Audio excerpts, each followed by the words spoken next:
The overhand right, and I'm going to try to show some variations to this video. But what's funny about the overhand right, when you teach somebody boxing, you tell them not to pull back and telegraph, and they usually do it with their right hand and their left too if they're throwing a jab, beginners. So they'll throw a jab and then pull back wanting more power, and you say, no, that's telegraphing. Punches start right where they are, boom, boom, you know. So if you want power, just rotate the body, blah, blah. So anyway, this is kind of contradicting itself, the overhand right. So, and you can, like I said, there's variations. You can just pull it back, boom, like that. Or you can, and what's good for the short guy, he's got to have this. He's got to have the overhand right. What it does is give him a little more reach also, the short guy, if he's fighting a tall guy. So in other words, if he throws a right hand, a straight right hand, maybe I'll show you my 5'6.5" guy against a 6'2" guy. In other words, if my guy were to throw, he might not reach. It stops about here.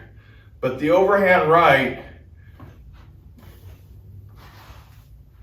and you get off center out of the guy's jab and right hand. And of course, they get a little lower than me. But anyway, as you can see, that went about a foot further, the overhand right. So it's really good for a short guy, but the tall guy can use it also, as you'll see in the video.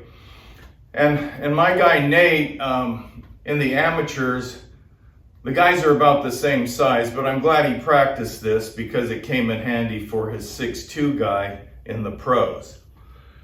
So the variations I'm talking about, you can just pull it back like Triple G here in the World Championships amateur when he fought Matisse, I believe it is.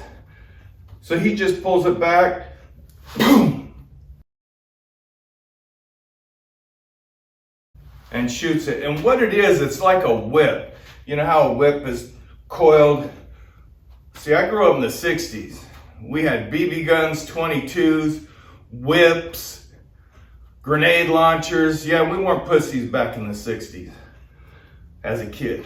So anyway, you know, the whip, you know, we used to get good, line cans up, pop the whip. So that it reminds me of that. It's like turbocharging the right hand a little bit.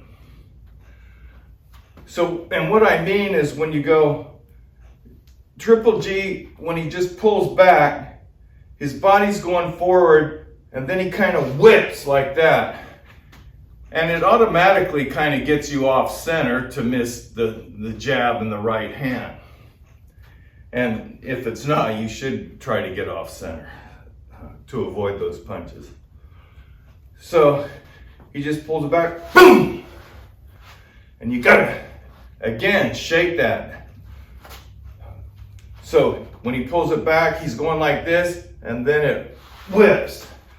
So the hand's just an extension like a whip, and your body's just throwing the arm, making the arm whip like that. So then you get into my guy, he exaggerates the overhand right a little.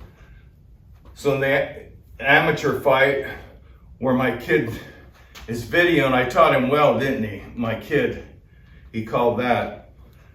So now it's about, he brings it back, winds up a little bit like, this isn't hard, people. You should get this down in no time, your fighter. You know, if you ever threw a ball or, like I said, and you can just bring back and whip it like that. But my guy Nate, as you'll see in this video, he gives it the little half U like a baseball throw. Overhand right, then throw a hook, then follow.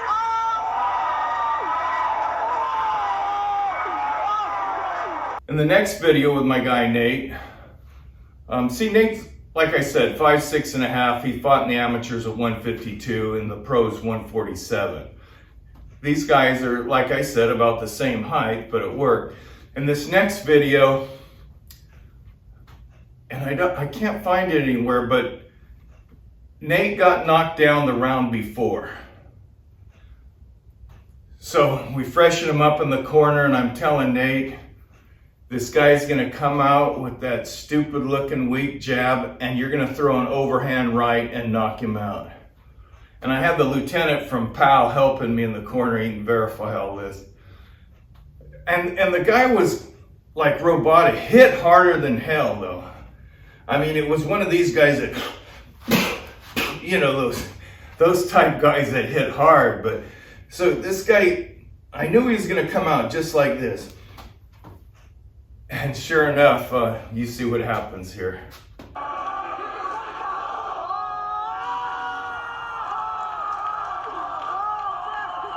So the next video,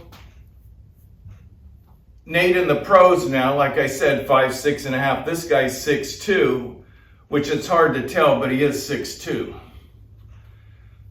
Nate gets knocked down right before he throws this next punch. So we always kid around to Nate, and Lieutenant was at the audience watching him in the pros now that helped me in the corner in the amateurs. And after the fight, I go up to Lieutenant, I go, I think I'm just gonna have Nate come out with his hands down.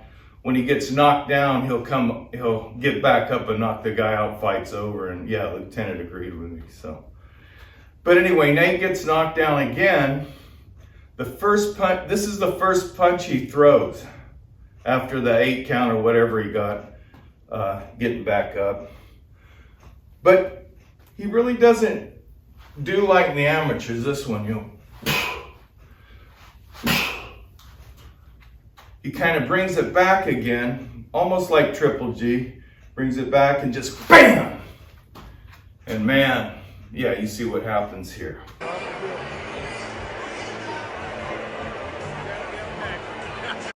And then you can get to the next extreme.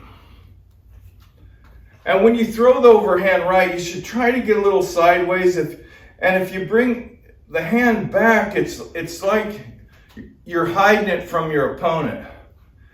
And in your opponent's mind, he only sees this one fist out. He's looking for movement for that fist. And when the overhand right starts coming through and he picks it up with his vision, it's already traveling 100 miles an hour, so he's a sitting duck. So on the next video, the master of the overhand right, Terrible Tim Witherspoon, he puts it in his pocket here. And then boom. So he's like throwing a fastball or something to the pitcher. Boom. So he gets a little sideways, hiding it. The last minute, Bruno probably picked it up, but it was too late. It was traveling too fast. So, and Fury, when I said if the way to beat Fury in the Deontay Wilder tape, you know, Fury brings his right hand back. He actually knows he's doing that.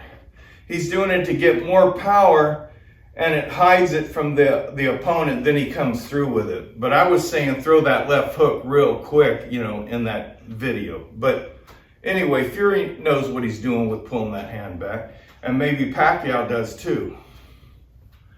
But,